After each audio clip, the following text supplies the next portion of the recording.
Kahalayim La Yahweh, Bahashem Yahushai, Wahara Kakadash. All praises and glory go to you, Lord. Double honors and respect to our apostles, elders, and men of great millstone. To you I say Shalom. It's your brother Amariah back with another one. And what we have here today was not confirmed earlier this morning when I first saw this article. However, it has been confirmed since. Now, a lot of you might not know who this is. This Alberto Martinez, aka Alpo. But there's a movie about this man and his doings. Apparently, he was a drug dealer who wound up killing his friends and wound up um turning informant for the prosecution's office. As you can see here, uh, he was considered a drug kingpin in Harlem. Well, today this man was murdered. Let's get a more recent article. As you can see, Wikipedia has already updated it that he died today at the age of 55. And very much a wicked, I assume this guy was an Israelite, one of the 12 tribes, probably the northern kingdom, but, that's up for speculation. None of us really know. They say Puerto Rican, which would make him the Aparium or Ephraim. But the more recent results have come out. As you can see, 22 minutes ago, another one 3 hours ago. Let's take a look at what it's saying here. Drug Lord, Alpo Slovakia, my fingers. It says Drug Lord Alpo Martinez confirmed dead after being shot in New York City. And in the words of a famous movie I seen about Malcolm X once, all chickens come home to roost. Let's read the article. Alberto Alpo Martinez was shot and killed Sunday, October 31st morning around 3:30 a.m. in a 2017 Dodge Ram, according to New York Police Department. Source who confirmed the victim's identity with the New York Post, he was 55 years old. The infamous drug dealer was hit with a barrage of bullets from a moving vehicle on West 147th Street near Frederick Douglass Boulevard in New York City. EMS transported Martinez, who was struck with 5 bullets, to Harlem Hospital. He was pronounced dead on arrival by medical officials. Martinez rose to prominence in the 1980s with fellow drug lords Rich Porter and AZ Faison. The trio's drug trafficking operation spans several states and cities along the East Coast, including New York, Virginia, Maryland, and Washington, D.C.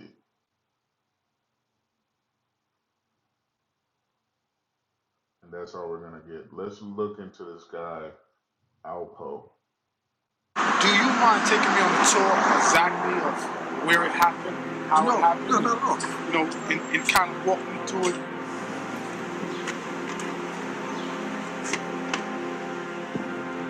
Right here where I was meeting Rich that night. And I pulled up right here. He got into the van. He got into the van right here. And once he got into the van, I knew I had to lock. I locked the doors. And as I was pulling off, I was asking him, because it didn't take long after I pulled off, I was asking him like, yo, Rich, where did you get that coke from, man? That shit was good, because I wanted to make him comfortable. That shit was good as a motherfucker. He's like, I got it from my connect. So yeah. So from there, I knew he was lying. I turned to my little man. I gave him the nod. Once I gave him the nod, my little man spent, because he was short so he could stand up in the van. Next thing you heard was the 2 gunshots. Bang, bang. Richard slumped over. And it happened. It happened right here. It happened right here. At this light.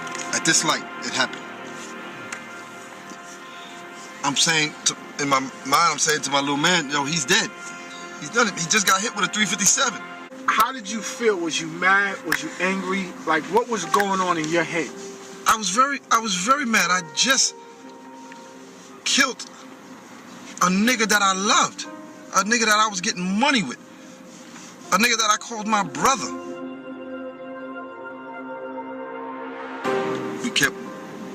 We kept driving this way, and until I can find a remote spot to leave the body. Once I pulled over, my little man, Gary's probably like 5'3", 1 something. So I'm trying to stay behind this. I'm trying to stay behind the steering wheel. I'm trying to stay in the driver's seat just in case we got to pull off, and have him go dump the body. But when he went to go try to get Rich out the car, he couldn't pick him up. He couldn't pick him up. Rich was bigger than him, so he couldn't move him to put him in the woods and all that. So now I had to get out the van to go help him. And when I went to go help him, Richard made a sound. So that shit startled me. Like, oh shit, he's still alive. So I grabbed the gun.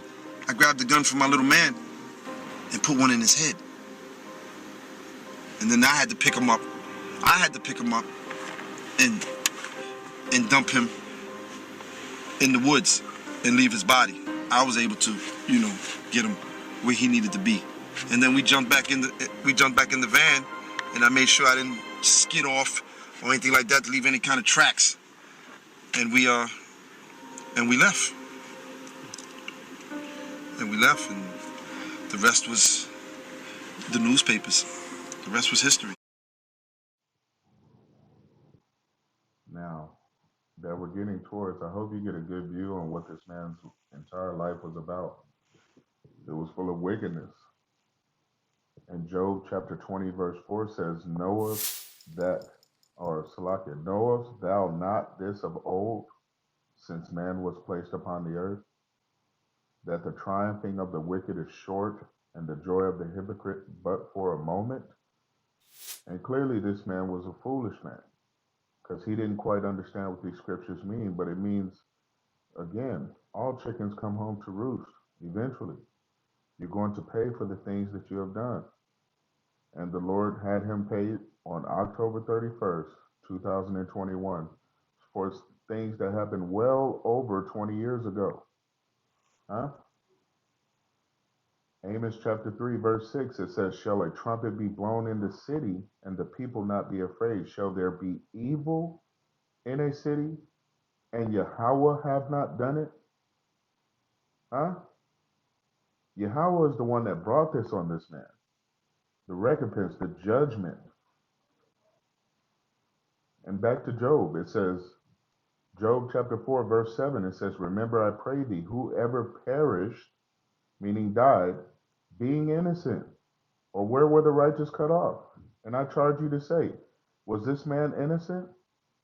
Bragging about all the murders and the drugs that he sold, and who knows how many murders that caused.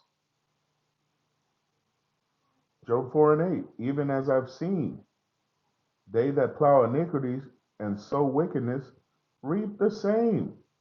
Verse 9, by the blast of Yahweh they perish, and by the breath of his nostrils are they consumed.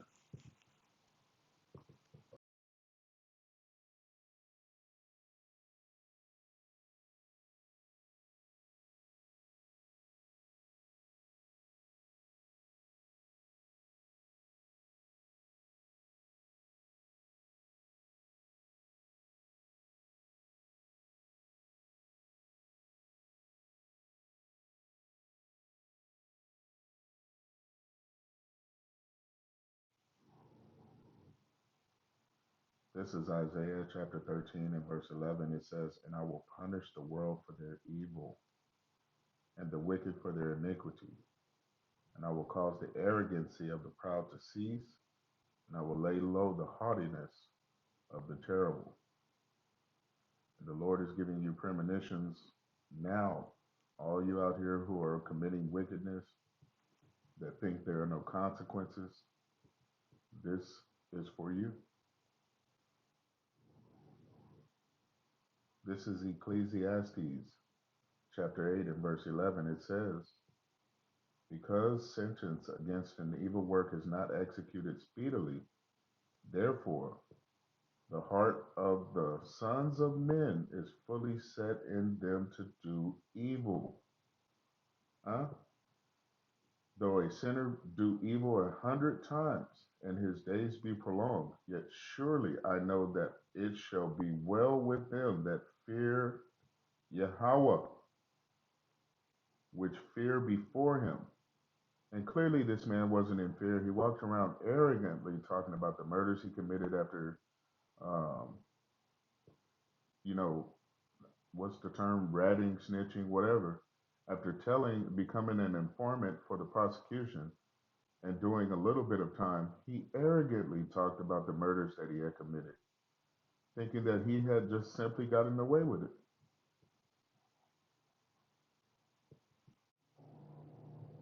We're going to finish out here in Ecclesiasticus or Sirach chapter 19 and verse 18. It says, the fear of Yahweh is the first step to be accepted of him, and wisdom obtaineth his love. The knowledge of the commandments of Yahweh is the doctrine of life, and they that do the things that please him shall receive the fruit of the tree of immortality. Do not follow the world. Those who are friends of the world are enemies of God, and God being Yahweh. So repent while you still have a chance before judgment falls upon you and your house. Shalom, Israel.